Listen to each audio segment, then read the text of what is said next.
Nós colocamos ratoeiras em toda parte. E pela manhã achávamos a ratoeira desarmada, mas sem ratos.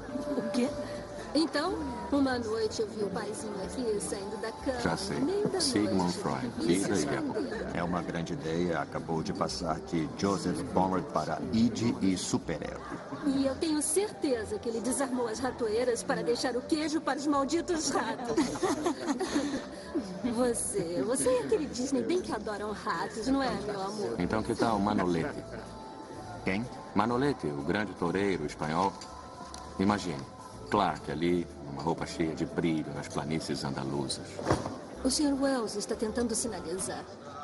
Douradas, senhorita Davis. Ah, e o Mank é o seu touro? Meu factotum, amigo de batalha, aliado. Puxa-saco. Cafetão. Escritor. Isso também. Enfrentou muitos touros em Nova York, ó? Não, quando eu era garoto, meu pai e eu fizemos uma viagem pelos principais pontos da Europa. Quando estávamos na Espanha, eu tive a sorte de me sentar no joelho de Manolete, o maior toureiro da época. Qual é o maior inimigo do matador? Ele me perguntou, e eu, é claro, respondi ingenuamente, o touro. Não, o touro é apenas o adversário. O maior inimigo é o próprio medo.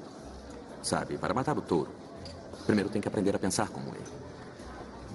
Tendo dito isso, ele elegantemente entrou na arena, fez um floreio, fez outro floreio de novo e de repente o touro atacou. Partiu na direção dele.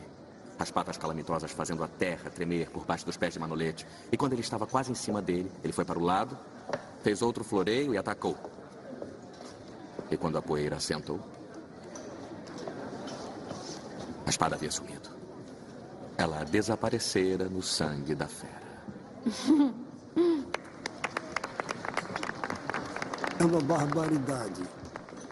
De todo o sadismo do homem, nenhum é pior do que a crueldade com animais. Bom, na Espanha, senhor, crueldade seria negar à fera um final de luta. Como em seu magnífico Zoo, por exemplo.